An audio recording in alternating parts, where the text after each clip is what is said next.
Good morning बच्चों, welcome again in MGCI fighter batch lecture series 2.0। हम लोग कोशिका चैप्टर पढ़ रहे थे, कोशिका जीवन की इकाई, और आज हम उस चैप्टर को कंप्लीट करने वाले हैं। आज हमारा लास्ट टॉपिक बचा हुआ है जिसमें हमें कोशिका पंजर, सेंट्रियोल, सीलिया, फ्लैजेला, सेंट्रोसोम इनके बारे में पढ़ना है। तो आइए स्टार्ट करते हैं। आज का हमारा पहला टॉपिक है कोशिका पंजर। कोशिका पंजर यानी कि साइटोस्केलेटन।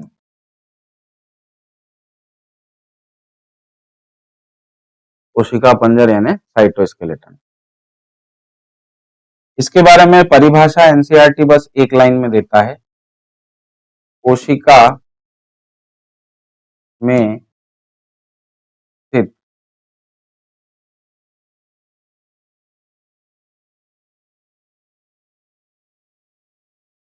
प्रोटीन से बने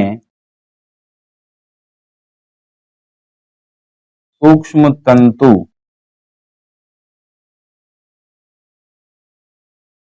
और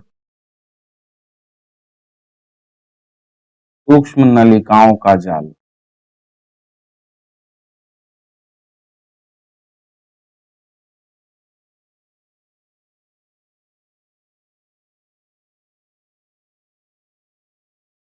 नलिकाओं का जाल। कोशिका में कुछ प्रोटीन से बने हुए स्ट्रक्चर होते हैं जो कोशिका को सपोर्ट देते हैं, अंदर से भी बाहर से भी। ठीक है, और कई बार इनकी बात हम स्पेसिफिकली कोशिका के अंदर के लिए कर रहे होते हैं। कोशिकाएं अलग अलग प्रकार की हमने पढ़ी है। जैसे पादप कोशिकाओं में आपको पता है कोशिका भित्ति होती है, बैक्टीरिया की कोशिकाओं में या प्रोकैरियोटिक कोशिकाओं में कोशिका भित्ति होती है। तो ये कोशिका भित्ति तो उसे सपोर्ट दे देती है, उसे आकार भी प्रदान कर देती है। परंतु जंतु कोशिकाओं की जब हम बात करते हैं जहां कोशिका भित्ति नहीं है, वहां पर कोशिका को सपोर्ट करने के लिए अंदर से सपोर्ट सिस्टम बनाया गया है। नेचर ने ऐसा बनाया है कि अंदर से कुछ प्रोटीन से बने सूक्ष्म तंतुओं तथा सूक्ष्म नलिकाओं का जाल पूरी कोशिका द्रव्य में बिखरा हुआ होता है, और ये खास प्रकार के प्रोटीन से बने होते हैं। तो इसमें दो स्ट्रक्चर्स की बात की है, सूक्ष्म तंतु और सूक्ष्म नलिका। तो आइए समझते हैं सूक्ष्म तंतु और सूक्ष्म नलिका के बारे में।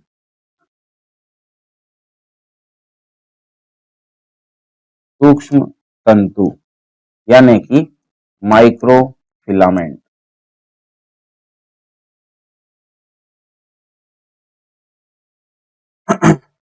इसके बारे में क्या बात जानना चाहिए हमें कि ठोस संरचना है। कैसी संरचना है? ठोस संरचना। धागे नुमा लंबी प्रोटीन से बनी संरचना।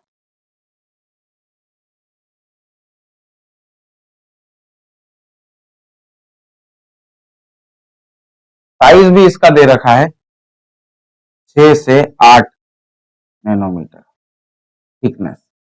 6 से 8 नैनोमीटर, तो सॉरी नैनोमीटर नहीं, माइक्रोमीटर।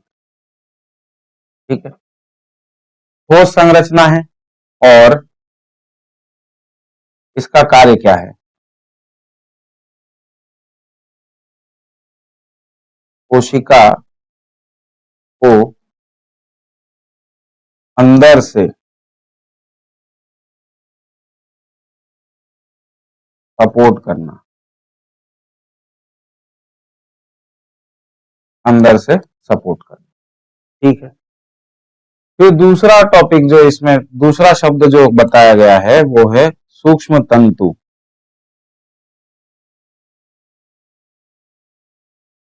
सूक्ष्म तंतु, इसे हम सॉरी सूक्ष्म नलिका।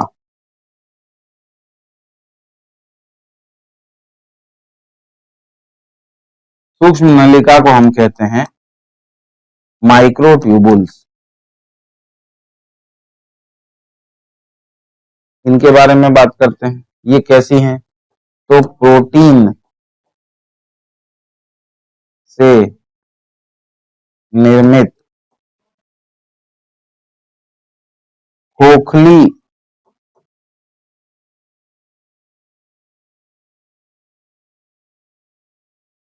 नलिका समान संरचना।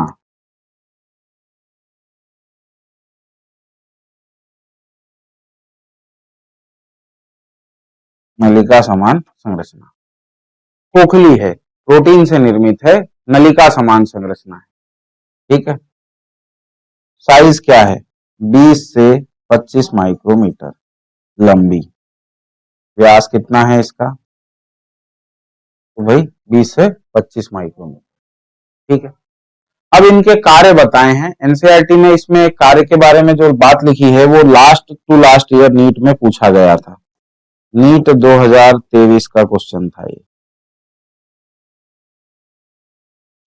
कार्य क्या क्या कार्य करते हैं देखिए, आइए एनसीईआरटी क्या कहता है देखें। साइटोपंजर यानी साइटोस्केलेटन, प्रोटीन युक्त विस्तृत जालिकावत तंतु जो कोशिका द्रव्य में मिलता है। एक लाइन में बात कह दी है, उसे साइटोपंजर कहते हैं।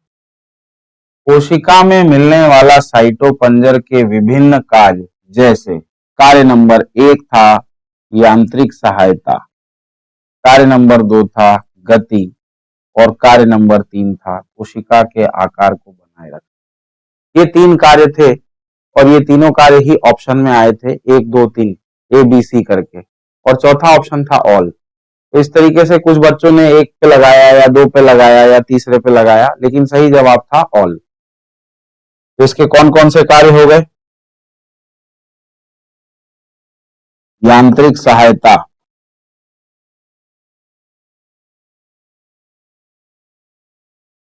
गति, और तीसरा आकार को बनाए रखना।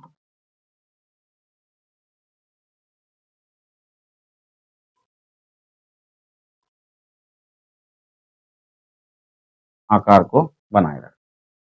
अब इसमें हमें माइक्रोट्यूबुल के बारे में स्पेशल जानकारी थोड़ा सा एक्स्ट्रा पढ़नी जरूरी है, क्योंकि हमें सीलिया और फ्लैजेला के स्ट्रक्चर को भी समझना है।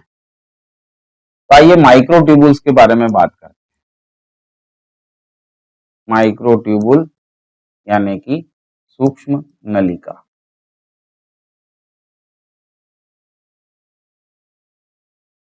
सूक्ष्म नलिका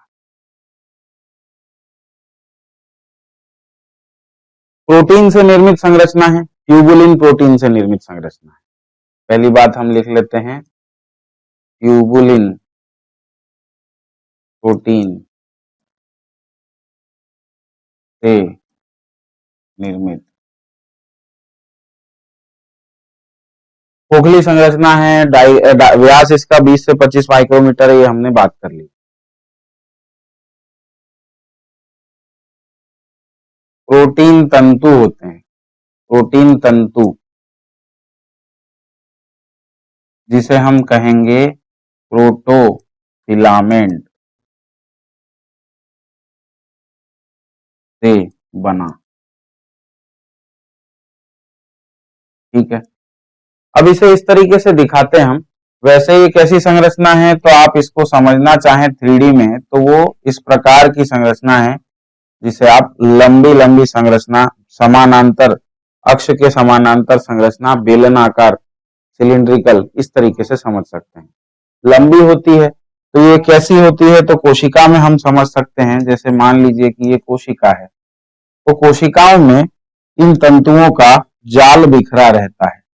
इस तरीके से एक छोर से दूसरे छोर तक जाल बिखरा रहता है, और कहीं कहीं पे इनकी लंबाई पूरी कोशिका में होती है, कहीं कहीं पे किसी कोशिकांग तक होती है।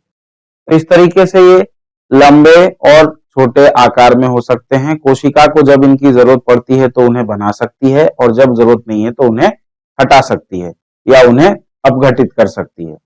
तो यहाँ पे ट्यूबुलिन, मायोसिन, एक्टिन, ये 3 प्रोटीनों से मिलकर के जो बनने वाली संरचनाएं हैं, इनका उपयोग कोशिका जहां तहां करती रहती है। तो 3 प्रकार की संरचनाएं होती है। सबसे पहला तो हमने पढ़ लिया माइक्रोफिलामेंट, दूसरा पढ़ लिया माइक्रोट्यूबुल, और तीसरा होता है इंटरमीडिएट फिलामेंट। ठीक है, लेकिन हमारे काम का जो है हम उसी की बात करेंगे। प्रोटीन तंतु होते हैं प्रोटोफिलामेंट, प्रोटोफिलामेंट से बनता है 13 प्रोटोफिलामेंट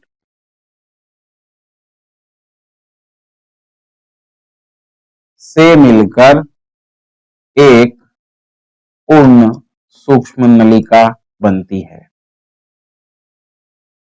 सूक्ष्म नलिका बनती है। अब इसको दिखाएं कैसे, तो आप इसको इस तरह से समझ सकते हैं कि ये 1 2 3 4 5 6 7 8 9 10 11 12 और 13।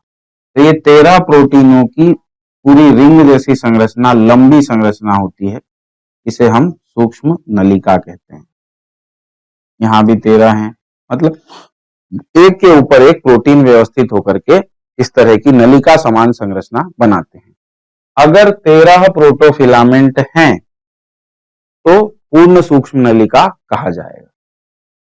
इसको हम इस तरीके से दर्शा देते हैं, ठीक है। इसे अगर एक अकेला ही ऐसे दिख रहा है तो इसे एकक कहा जाएगा, एकक या सिंगलेट, एक सूक्ष्म नलिका, ठीक है। अच्छा, 13 से कम यदि हुए, 12 11 या 10 प्रोटोफिलामेंट हुए, तो हम इसे क्या कहेंगे, अपूर्ण सूक्ष्म नलिका, अपूर्ण।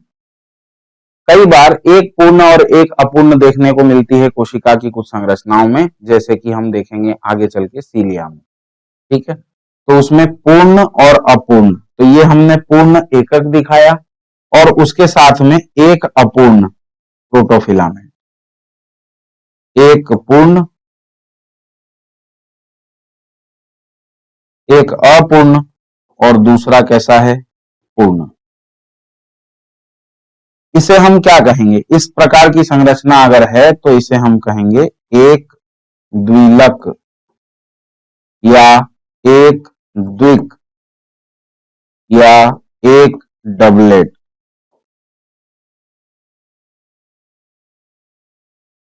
एकक, द्विक, एक लक भी कहा जाता है इसे, सिंगलेट को एक लक भी कह सकते हैं, एक लक, ठीक है।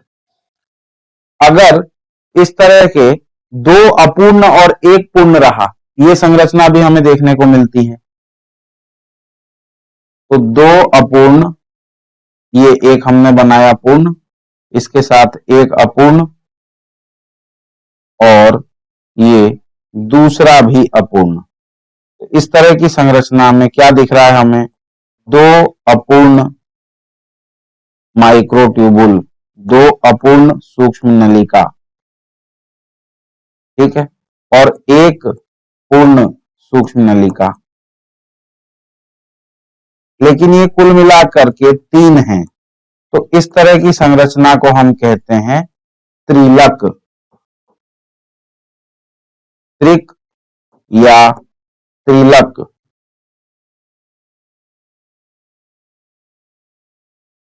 या ट्रिपलेट।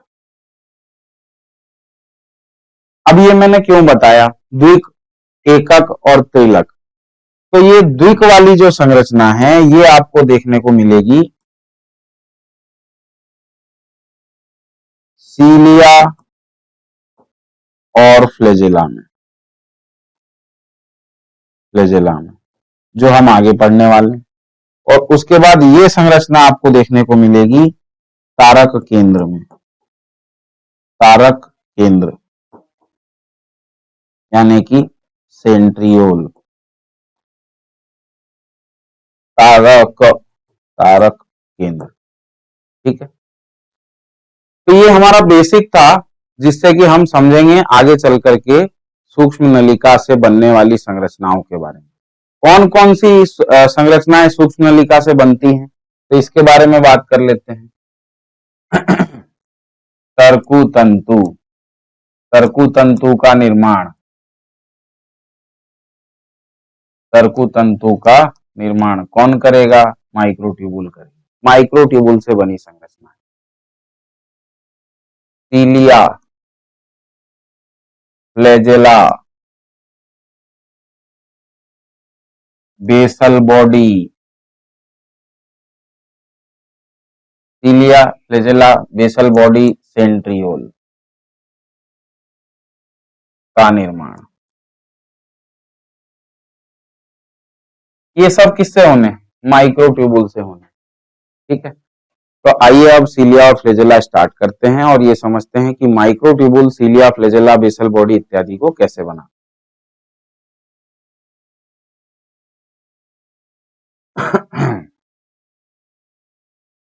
सीलिया तथा फ्लैजेला।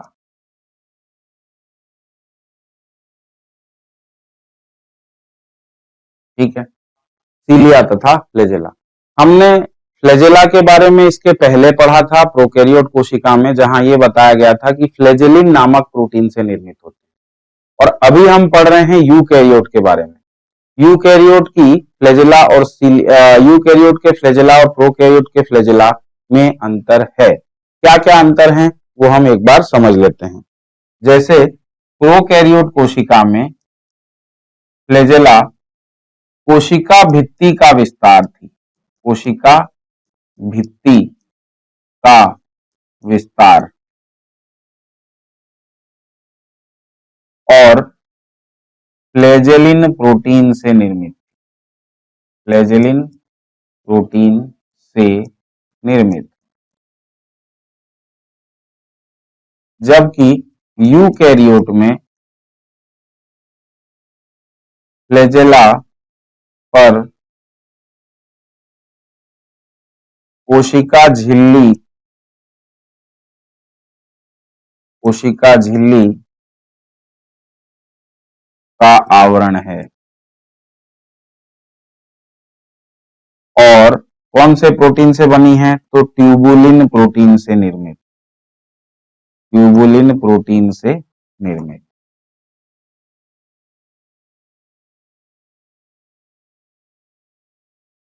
आपको एक बात यहां और बताना, याद दिलाना चाहूंगा कि हमने प्रोकैरियोट कोशिका में सीलिया के बारे में नहीं पढ़ा था। यहां हमको सीलिया भी देखने को मिलेगी। यूकैरियोटिक कोशिकाओं में सीलिया उपस्थित है, जबकि प्रोकैरियोट में अनुपस्थित।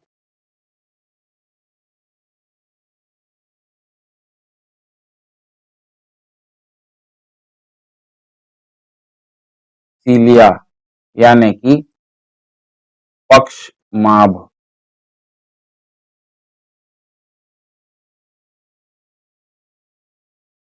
माभिका, पक्षमाभिका, ये प्लूरल है। सीलिया यानी कि पक्षमाभिकाएं। एक के लिए हम क्या लिखेंगे? सीलियम यानी कि पक्षमाभ, एक वचन।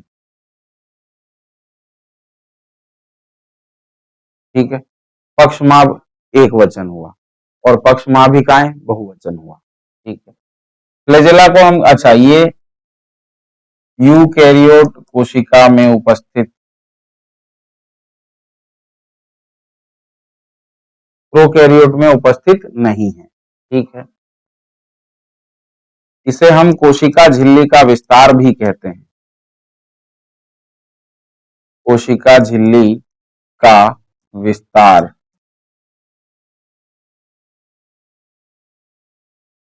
ठीक है, क्या ये कोशिका को चलाएगी या कोशिका के आसपास के माध्यम को? कोशिका तथा आसपास के माध्यम दोनों की ही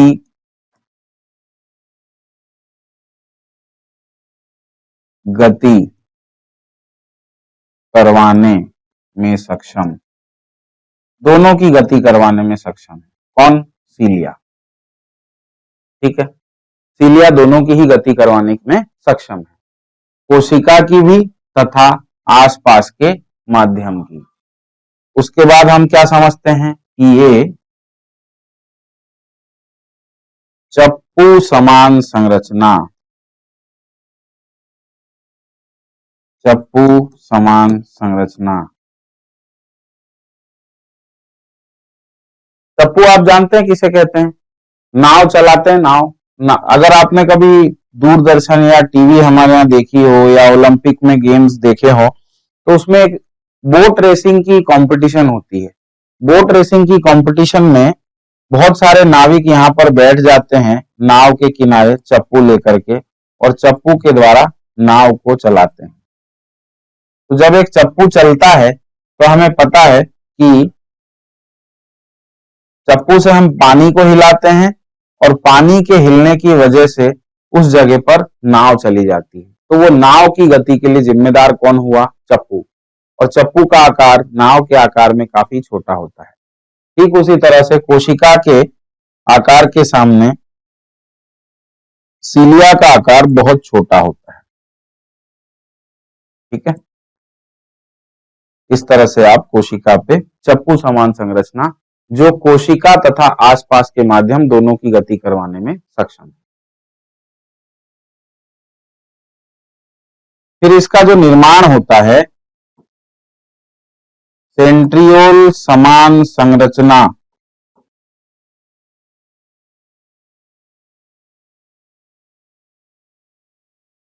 जिसे आधार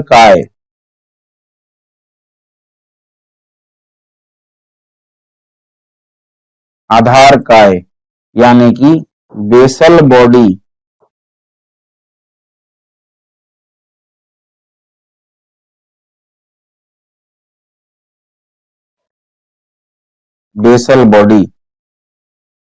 जिसे आधार काय कहते हैं, से निर्मित। किससे निर्मित है बच्चों ये? तो ये बात आती है यहाँ पे कि आधार काय जैसी संरचना, और आधार काय स्वयं कैसी है? तो सेंट्रियोल समान संरचना। ये बात यहाँ पे कंफ्यूज करती है, लेकिन इसे लिखने का तरीका यही होना चाहिए। क्या है तरीका? कि भाई सेंट्रियोल समान संरचना जिसे क्या कहते हैं? आधार काय। तो आधार काय से निर्मित है फ्लैजेला। इसे मैं फिर से यहां लिख दे रहा हूं, आधार काय से निर्मित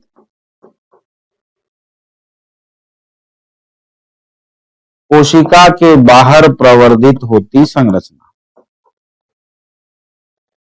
कोशिका के बाहर प्रवर्धित होती संरचना।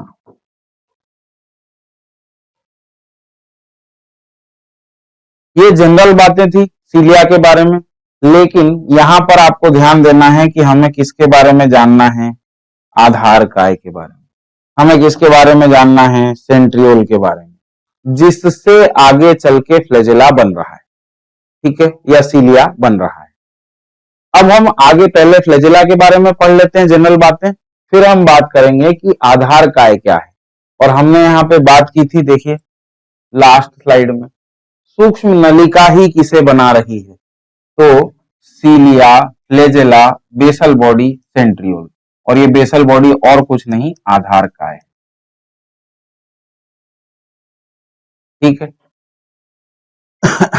अच्छा, एनसीईआरटी एक बात और कहता है कि सीलिया तथा फ्लैजेला दोनों ही सेंट्रियोल समान संरचना जिसे आधार काय कहते हैं से निर्मित है। ये दोनों के केस में सत्य है, ये सीलिया और फ्लैजेला दोनों के बारे में सत्य है। लेकिन सीलिया और फ्लैजेला के जो कोर है उसे अक्ष सूत्र नाम दिया गया है, अक्ष सूत्र। और अक्ष सूत्र किससे बनी संरचना है? तो माइक्रोट्यूबुल से। तो यहां हम एक बात और ऐड कर देते हैं, सीलिया फ्लैजेला अक्ष सूत्र एक्सोनीम, यानी कि अक्ष सूत्र। ठीक है, अक्ष सूत्र। अब फ्लैजेला के बारे में कॉमन बातें कर लेते हैं। फ्लैजिला, इसे हम क्या कहते हैं? कशाभिका।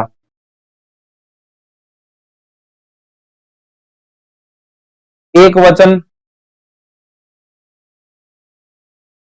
फ्लैजिलम, यानी कि कशाभिक। एक वचन क्या है? कशाभिक। बहुवचन क्या है? कशाभिका। ठीक है।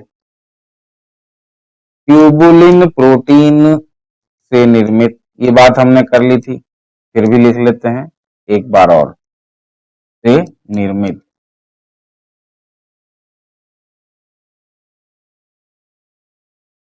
ठीक है। सीलिया से आकार में काफी लंबी,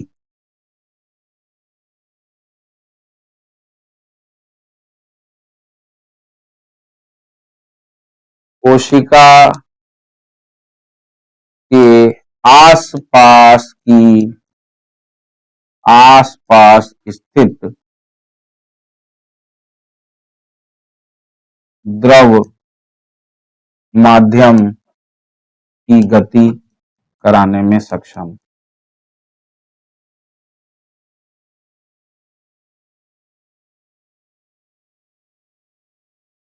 सक्षम, ठीक है। गति करा, ये कोशिका की गति नहीं करवाएगा, कोशिका के आसपास के जलीय माध्यम की गति करवाएगा। कोशिका झिल्ली से आवृत, इसके ऊपर आवरण कौन सा है? तो कोशिका झिल्ली का आवरण है, कोशिका झिल्ली से आवृत। अच्छा, इसके कोर को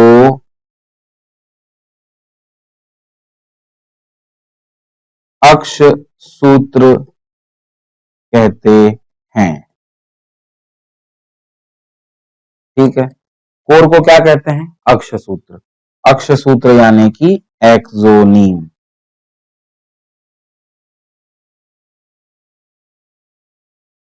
ठीक है, अब यहां से जो मैं बातें लिख रहा हूं, ये सीलिया फ्लैजिला दोनों के लिए समान रहेंगी। नीचे जो भी बातें लिख रहा हूं मैं, सीलिया फ्लैजिला दोनों के लिए समान रहेंगी। तो इसके कोर को क्या कहते हैं? बल्कि मैं यहां लिख देता हूं, इनके कोर को।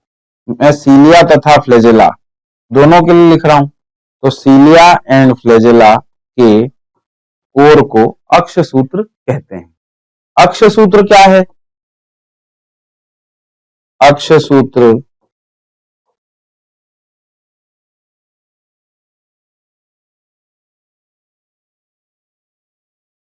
सेंट्रियोल से बना बेसल बॉडी, सेंट्रियोल से बना बेसल बॉडी, बेसल बॉडी से बना अक्ष सूत्र। सिंपल शब्दों में लिख लेते हैं, बेसल बॉडी से क्या बना? तो बोलेगी साहब अक्ष सूत्र बना।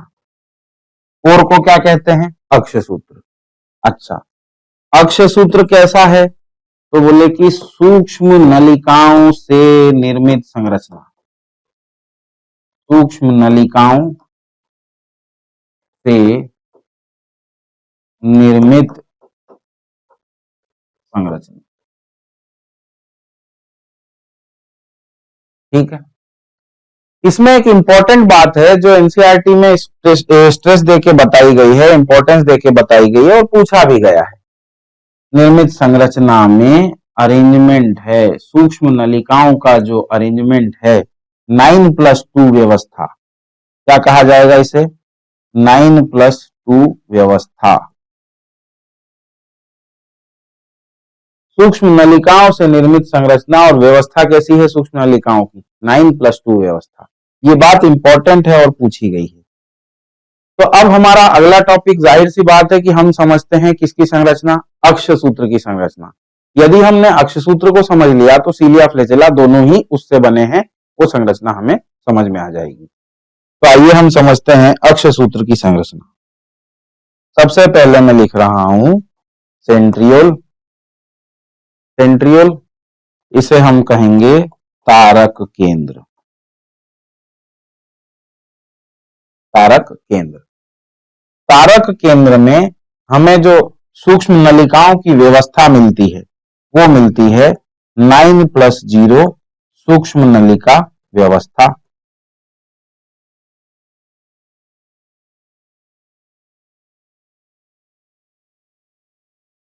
ठीक है, अब ये 9+0 क्या है?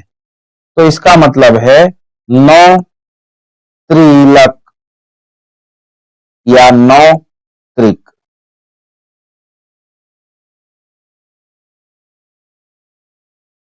9 त्रिक। अब ये त्रिक क्या है?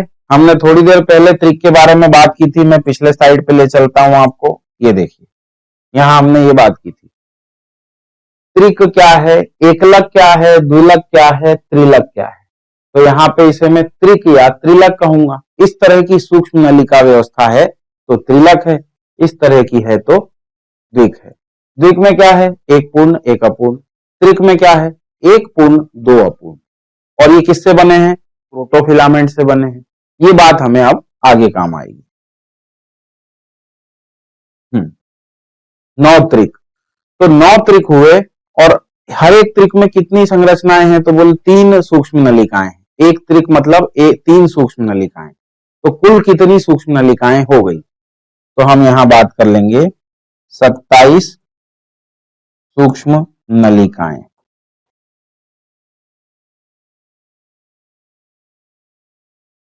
टोटल कुल मिला के 27 सूक्ष्म नलिकाएं होंगी।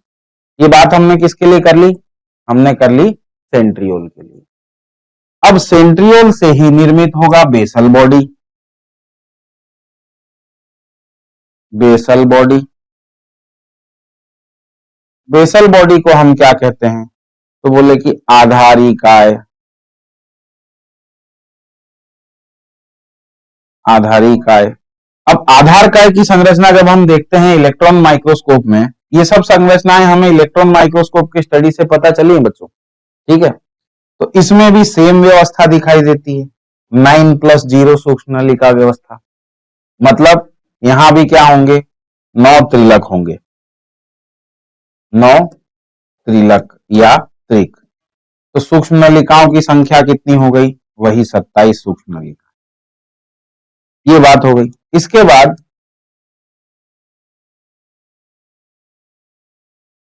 सीलिया तथा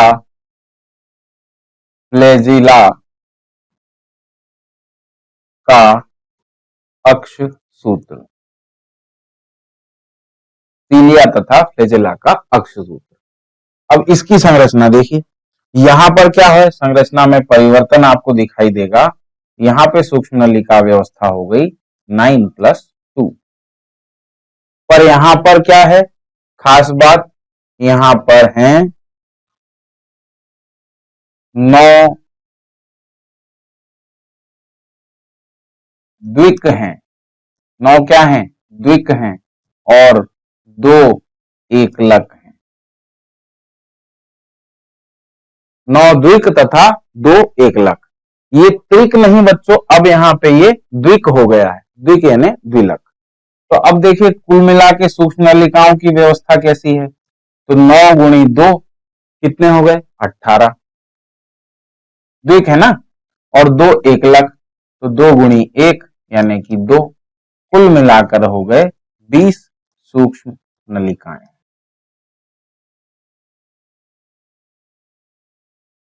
20 सूक्ष्म नलिकाएं। ठीक है, अब ये जो 20 सूक्ष्म नलिकाएं हैं यही एक्सोनीम बनाएंगी।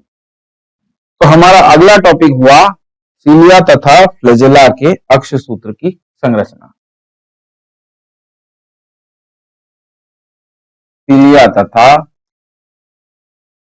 फ्लैजेला के अक्ष सूत्र की संरचना।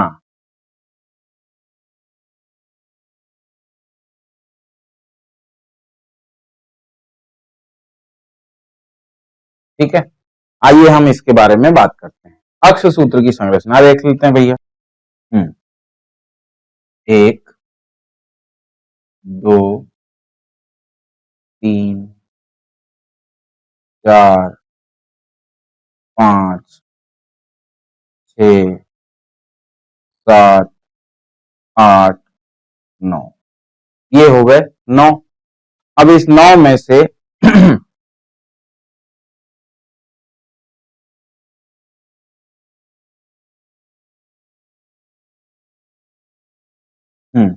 अब ये सारे कैसे हैं? तो भैया ये 9 द्विक हैं, मतलब इनके साथ सभी के साथ एक छोटा सा ये अपूर्ण एकलक और जुड़ जाएगा।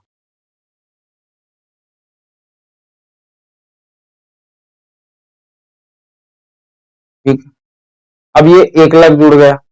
इसके बाद में बीच में केंद्र में दो एकलक हैं, दो एकलक ये आपस में जुड़े हुए हैं और इनके ऊपर एक केंद्रीय आवरण है, केंद्रीय आवरण यानी सेंट्रल सीट। ठीक है, तो ठीक है, अब इसे हम लिखना शुरू करते हैं। पहली बात क्या लिखूं मैं? 9 परिधीय द्विक, परिधीय द्विक।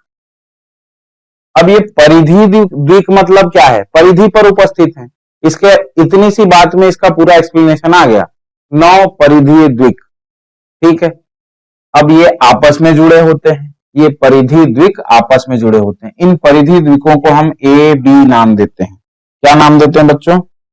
ए बी। तो मैं पूर्ण वाले को ए और अपूर्ण वाले को बी नाम दे रहा हूं। A B, A B, A B, A B.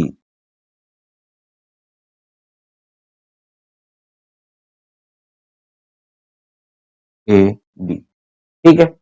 अब ये ए, एक का ए, एक परिधि द्विक का ए, ए क्या है? तो एक लग है।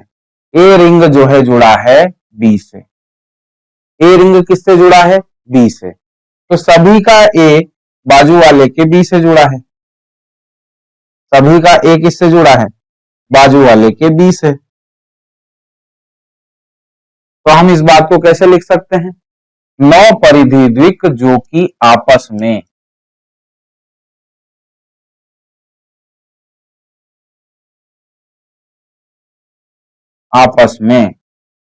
जुड़े हैं। कौन जोड़ रहा है इसे? तो मैं इसे ए बी लिंकर क्या कहूंगा? ए और बी को लिंक करने वाला या सेतु। ठीक है, तो इसे मैं नाम दे सकता हूं ए बी लिंकर।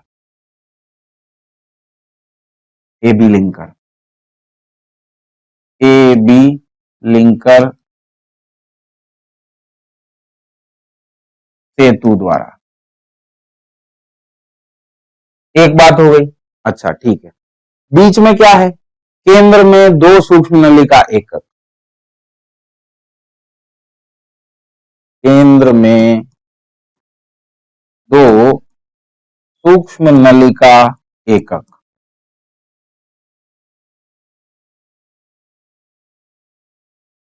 केंद्र में दो सूक्ष्म नलिका एकक उपस्थित हैं और ये आपस में भी जुड़े हैं। ठीक है, तो इस सेतु को मैं क्या कहूंगा? केंद्रीय सेतु कह दूं क्या? बीच में है ना ये केंद्रीय सेतु। ठीक है, जो कि केंद्रीय सेतु द्वारा आपस में जुड़े हैं, जो कि केंद्रीय सेतु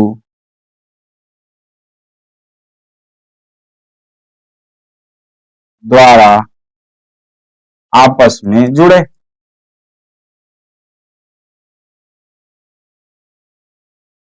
ठीक है, एक खास बात और है, ये जो दोनों हैं इनके ऊपर आवरण है, आच्छद है।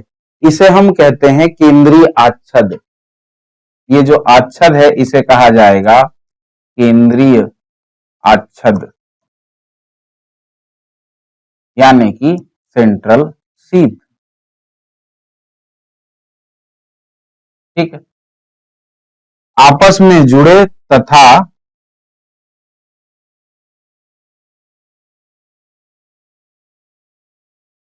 केंद्रीय आच्छद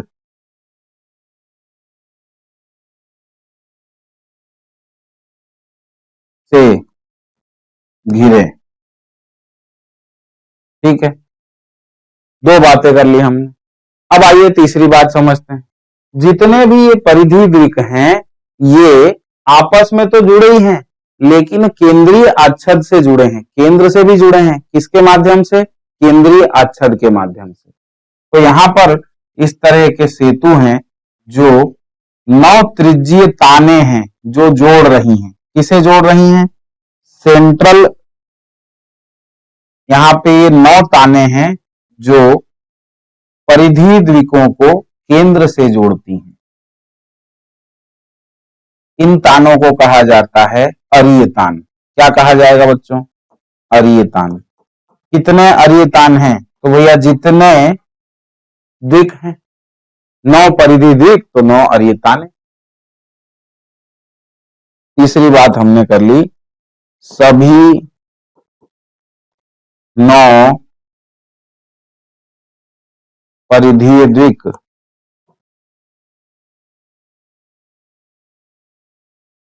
किसी एक सूक्ष्म नलिका द्वारा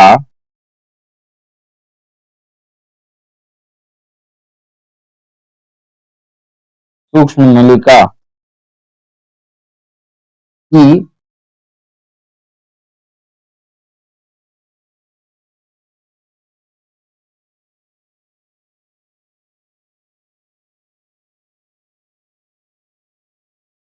कोई एक सूक्ष्म नलिका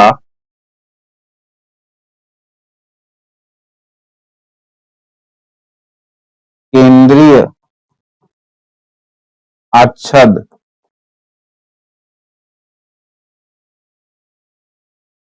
के माध्यम से केंद्र से जुड़ी होती है, केंद्र से जुड़ी होती है। ठीक है, अब जोड़ने वाले क्या हैं? तो 9 अरीय तान या 9 त्रिज्यीय तान। ये अरीय तान को ही हम क्या कहते हैं? त्रिज्या। त्रिज्या आप समझते होंगे, त्रिज्या मतलब रेडियस, त्रिज्यीय तान, या इसे हम इंग्लिश में कहेंगे रेडियल स्पोक।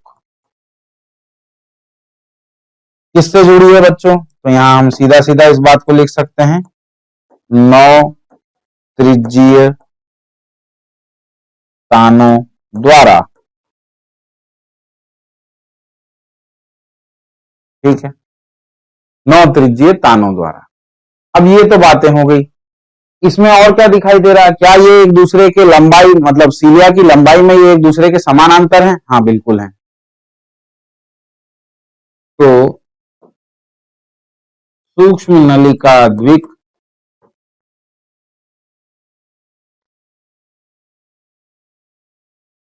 लंबाई में समानांतर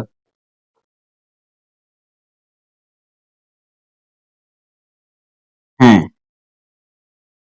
यानी कि अक्ष के समानांतर, अक्ष के समानांतर। अब ये एक्सोनीम की अक्ष सूत्र की संरचना कौन सी पढ़ रहे थे हम? तो बोले कि बच्चों 9+2 व्यवस्था, 9+2 प्रणाली, सूक्ष्म नलिका प्रणाली, 9+2 सूक्ष्म नलिका प्रणाली।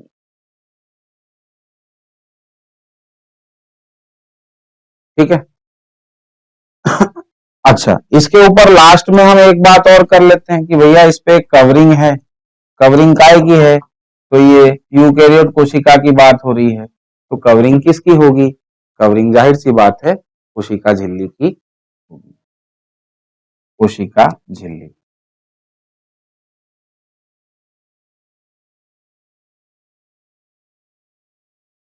ठीक है, आइए देखें एनसीईआरटी क्या कहता है।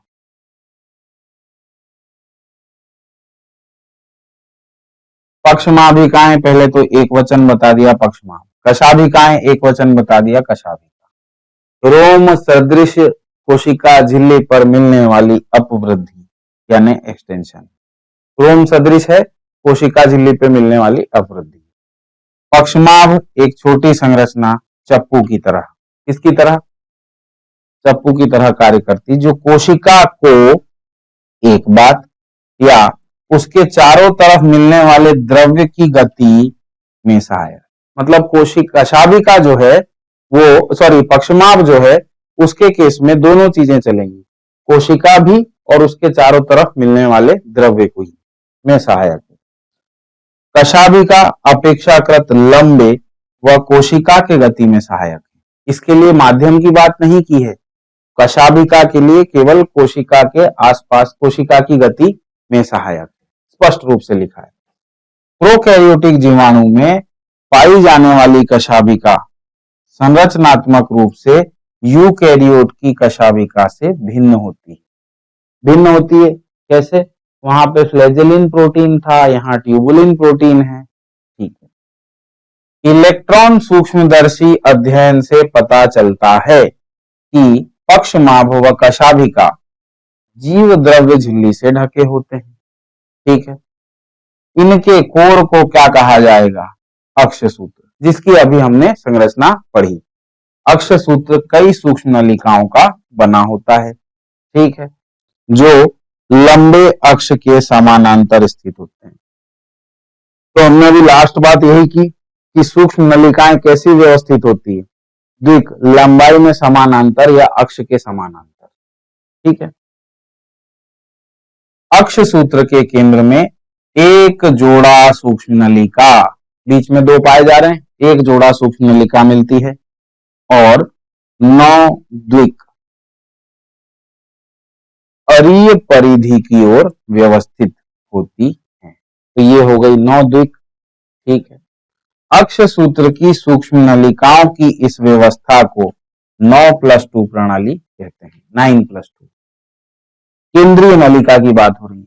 केंद्रीय नलिका सेतु द्वारा जुड़े हुए। तो देखिए डायग्राम यहां पर, इस डायग्राम में क्लियर दिख रहा है, केंद्रीय नलिका किसके द्वारा जुड़े? सूक्ष्म नलिका सेतु द्वारा जुड़े एवं केंद्रीय आवरण द्वारा ढके। ये केंद्रीय आच्छद या केंद्रीय आवरण हो गया। ठीक है।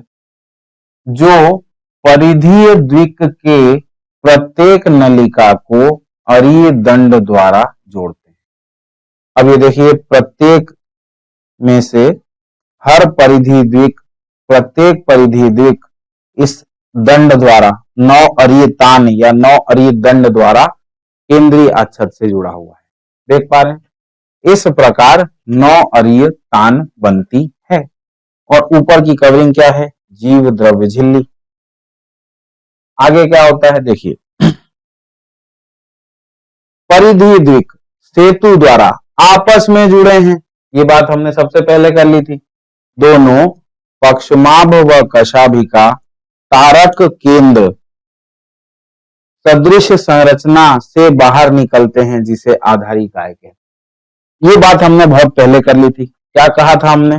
देखिए यहां पे, सीलिया एंड फ्लैजेला के कोर को अक्षसूत्र कहते हैं। अक्षसूत्र सेंट्रियोल यानी तारक काय से बनी बेसल बॉडी, बेसल बॉडी से बना अक्षसूत्र सूक्ष्म नलिकाओं से निर्मित। तो उम्मीद है आसान हो गया होगा सीलिया और फ्लैजेला को समझना। और अब हमारा अगला टॉपिक हो जाएगा तारक काय, तारक केंद्र यानी कि सेंट्रियोल। ठीक है। तारक केंद्र के बारे में पढ़ते हैं। तारक केंद्र के बारे में क्या बात है? तो बोले कि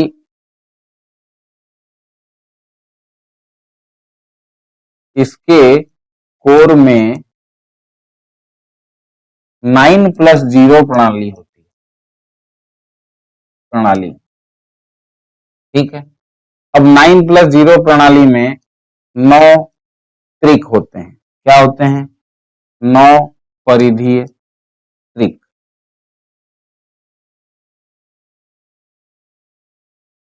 ठीक है। यानी कि कितनी सूक्ष्म नलिकाएं? 27 सूक्ष्म नलिकाएं।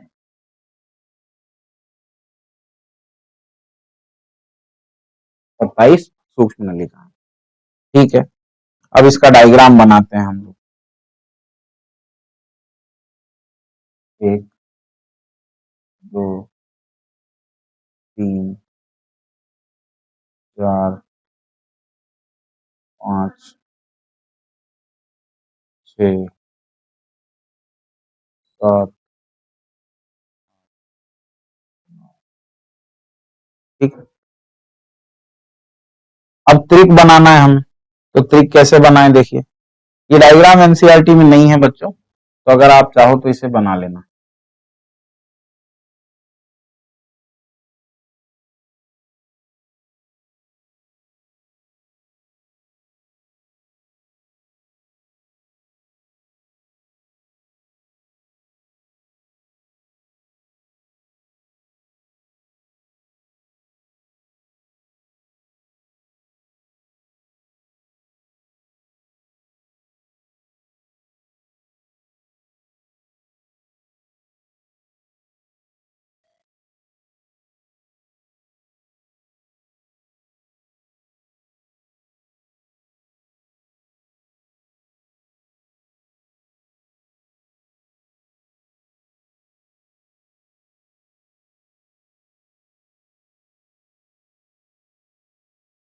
ये हो गए 9 परिधीय त्रिक। अब इन 9 परिधीय त्रिकों का नामकरण कर लेते हैं।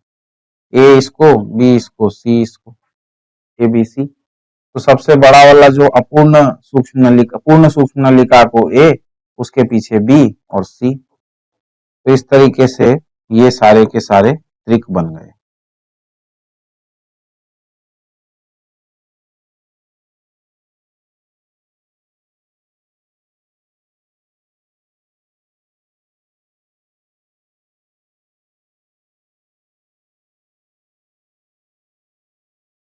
इन्हें क्या कहेंगे? 9 परिधीय त्रिक।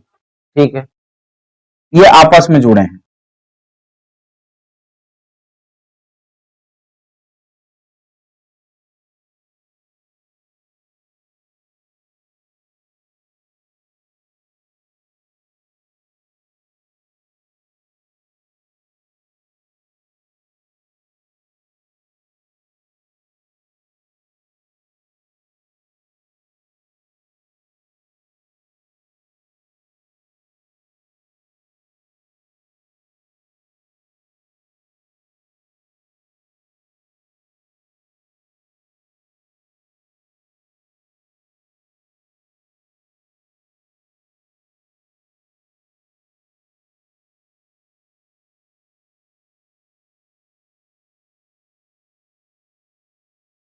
इस तरीके से ये सब आपस में जुड़े। बीच में एक केंद्रीय धुरी है, सेंट्रल हब, जिसे हम प्रोटीन का बना हुआ बताते हैं। और इस धुरी से 9 ताने वैसी ही निकलती हैं, और ये 9 ताने इससे जुड़ी हुई हैं, इन्हें आपस में जोड़ती हैं।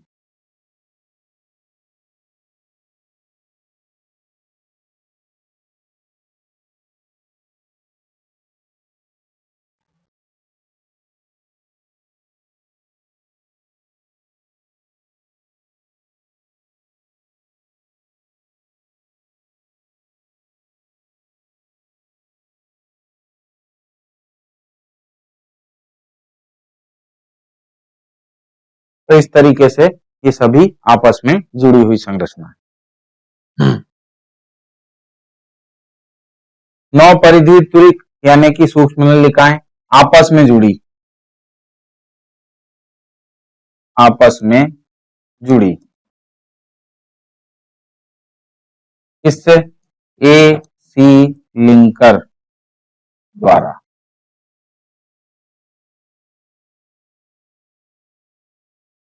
मध्य में या केंद्र में क्या होता है? केंद्रीय प्रोटीन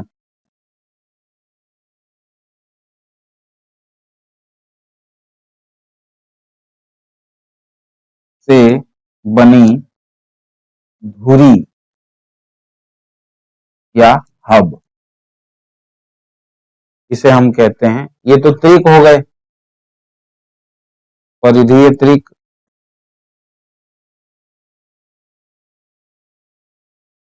ठीक है, परिधि त्रिक, इसके बाद ये क्या है, धुरी, या इसे सेंट्रल हब कहते हैं।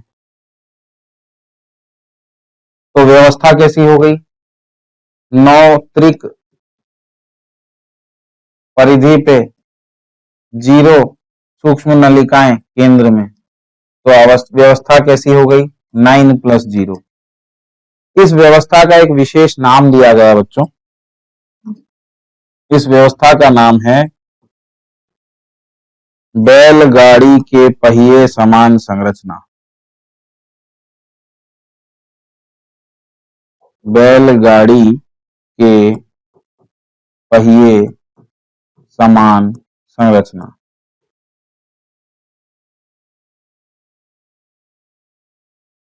ठीक है, बैलगाड़ी के पहिए समान संरचना, इसको इंग्लिश में हम कहते हैं कार्ट व्हील अरेंजमेंट।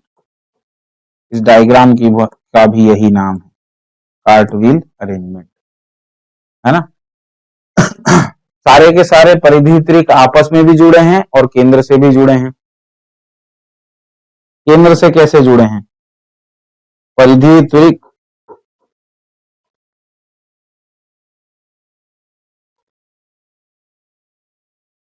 केंद्रीय धुरी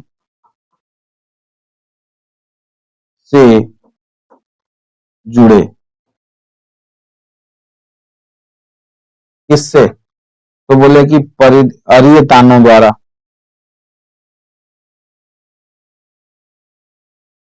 अरीय तान, दंड, छड़, कुछ भी आप बोल सकते हैं, तीन में से द्वारा। ठीक है, अब इनके आसपास कोई झिल्ली आवरण नहीं होता है, परंतु अक्रिस्टलीय पदार्थ का एकत्रण देखा जाता है। इस अक्रिस्टलीय पदार्थ को हम अक्रिस्टलीय प्रोटीन युक्त, अक्रिस्टलीय प्रोटीन युक्त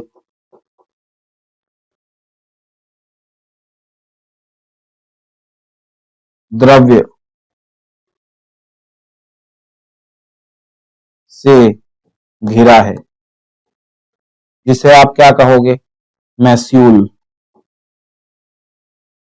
या क्राउन कहा जाएगा। ठीक है, अब इसका कार्य क्या है, क्या क्या कार्य करता है। तारक केंद्र से क्या बनेगा, हम जानते हैं कि तारक केंद्र से बनेगा बेसल बॉडी। बेसल बॉडी आगे चल के क्या बनाएगा, सीलिया फ्लेजेला का अक्ष सूत्र बनाएगा। अच्छा, तारक केंद्र ही आगे चल करके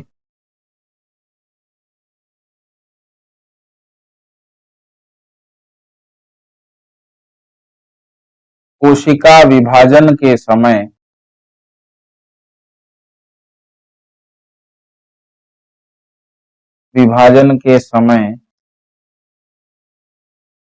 तर्कु तंतु का निर्माण करेगा। ठीक है, तर्कु तंतु का निर्माण। अब तर्कु तंतु का काम हम जानते हैं कि कोशिका में उपस्थित, केंद्रकों में उपस्थित गुणसूत्रों को अलग अलग करना, कोशिका विभाजन के समय गुणसूत्रों को गुणसूत्र बिंदु से अलग अलग करना। तो तर्कु तंतु के बारे में हम अगले चैप्टर में पढ़ने वाले हैं। फिर सीलिया तथा फ्लेजेला के अक्ष सूत्र का निर्माण या बेसल बॉडी का निर्माण।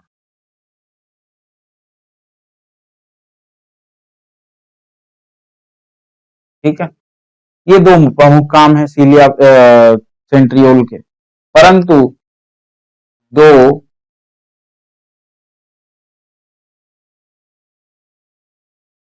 दो तारक केंद्र एक साथ परंतु एक दूसरे से 90 डिग्री या परपेंडिकुलर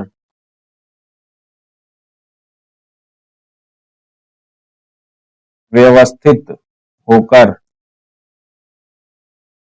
एक दूसरे से 90 डिग्री पर व्यवस्थित होकर तारककाय यानी कि सेंट्रोसोम का निर्माण करते हैं। किसका निर्माण करते हैं? तारककाय का निर्माण करते हैं। मतलब आप एक डायग्राम बनाना चाहें यदि, तो डायग्राम किस तरह का होगा? मान लीजिए कि ये एक बेलनाकार संरचना हमने बनाई, ये था एक तारक केंद्र, ठीक है, और इसी के सापेक्ष में दूसरा तारक केंद्र यदि व्यवस्थित हो जाए तो इस तरह की संरचना को हम कहते हैं तारककाय या सेंट्रोसोम। अब तारक केंद्र का मतलब ही क्या है? आप देखें तो वह संरचना जिससे तार समान संरचनाएं निकलती। तारक केंद्र का क्या मतलब हुआ? वह संरचनाएं जिससे तार समान संरचनाएं निकलती हों। और वो तार समान संरचनाएं क्या हैं? तरकुतंतु, स्पिंडल फाइबर, इसलिए इसका नाम रखा गया है तारक केंद्र, ठीक है।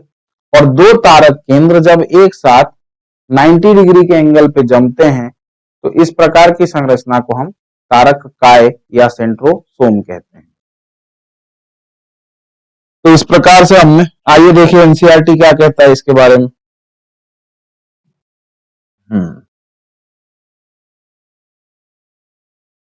हाँ भाई, तारककाय अंगक है, ऑर्गेनेल है, ठीक है, जो दो बेलन आकार संरचना से मिलकर बना होता है। अब ये दोनों बेलन आकार संरचना को हम क्या कह रहे हैं? तारक केंद्र, ठीक है। अक्रिस्टलीय परिकेंद्रीय द्रव्य से घिरा होता है। दोनों तारक केंद्र तारककाय में एक दूसरे के लंबवत स्थित होते हैं। दोनों तारक केंद्र तारककाय में एक दूसरे के लंबवत व्यवस्थित होते हैं, जिसमें प्रत्येक की संरचना बैलगाड़ी के पहिए जैसी होती है। मतलब अब ये तारक केंद्र की संरचना की बात कर रहा है बच्चों। तारक केंद्र की संरचना कैसी होगी? तो बैलगाड़ी के पहिए समान संरचना। तारक केंद्र में संख्या में 9 समान दूरी पर स्थित परिधीय ट्यूबुलिन सूत्रों से बने होते हैं। किससे बने होते हैं? ट्यूबुलिन। यहां एनसीईआरटी पहली बार कह रहा है ट्यूबुलिन सूत्रों से बने हैं। क्या? 9 परिधीय त्रिक, ठीक है। प्रत्येक परिधीय सूत्रक एक त्रिक होता है। अब यहां पर ये जो बात कही जा रही है उसको समझते हैं। ये परिधीय त्रिक है, इसे हम सूत्रक कह रहे हैं। एक सूत्रक मतलब त्रिक, सूत्रक को ही कहा जा रहा है त्रिक, ठीक है। प्रत्येक परिधीय सूत्रक एक त्रिक होता है, ठीक है। और पास के त्रिक आपस में जुड़े होते हैं। पास के त्रिक जुड़े हैं भैया, 9 परिधीय त्रिक आपस में जुड़े हैं। तारक केंद्र का अग्र भीतरी भाग प्रोटीन का बना होता है जिसे धुरी या हब कहते हैं।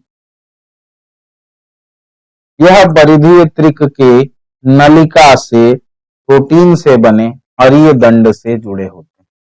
अरीय दंड।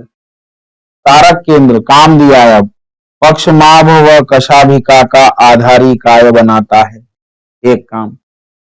तर्कु तंतु जब जंतु कोशिका विभाजन के उपरांत तर्कु उपकरण भी बनाता है। तो ये था आपका तारक केंद्र और तारककाय। अब चैप्टर के अंत में आपको माइक्रो बॉडीज के बारे में पढ़ना है। बहुत सारी झिल्ली आवृत सूक्ष्म थैलियां होती है। कोशिकाओं में क्या पाई जाती हैं? झिल्ली आवृत सूक्ष्म थैलियां, जिनमें विभिन्न प्रकार के एंजाइम मिलते हैं। ये पौधों व जंतु कोशिकाओं में पाई जाती है। एक लाइन में एनसीईआरटी ने यहाँ पे बात खत्म कर दी, ठीक है। पर यहाँ देखें, शायद समरी में कुछ दिया हो। आप समरी पढ़ते हैं इस चैप्टर की? नहीं, इसमें कुछ भी नहीं दिया। पढ़ना चाहिए। हमें यहाँ पे इसका नाम एटलीस्ट जान लेना चाहिए कि माइक्रो बॉडी या सूक्ष्मकाय कौन कौन सी है। तो पहला है स्फीयरोसोम,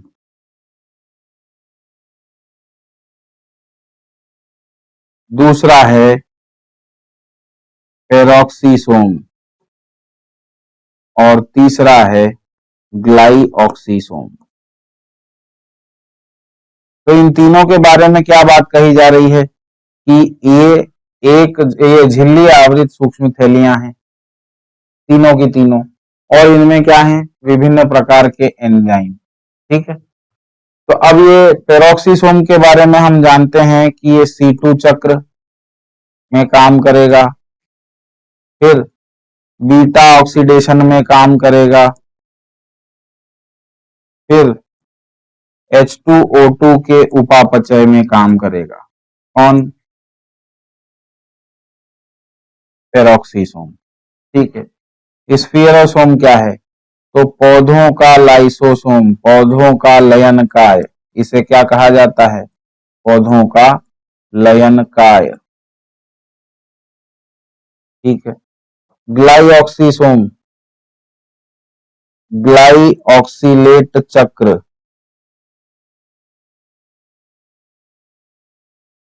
में कार्य करेगा। बस ये तीन काफी हो गई, इतनी बातें इनके बारे में जो सूक्ष्मकाय आपको पढ़ना है। कौन कौन से हैं बच्चों? तो तीन नाम जानने होते हैं हमें, पहला स्फीयरोसोम, दूसरा पेरोक्सीसोम और तीसरा ग्लाइऑक्सीसोम। तो इस प्रकार से हमने आज हमारा सेल चैप्टर कंप्लीट किया। अगला टॉपिक जो हमारा रहेगा वो रहेगा कोशिका चक्र और कोशिका विभाजन। ठीक है, फिर मिलते हैं नेक्स्ट चैप्टर में। नमस्कार।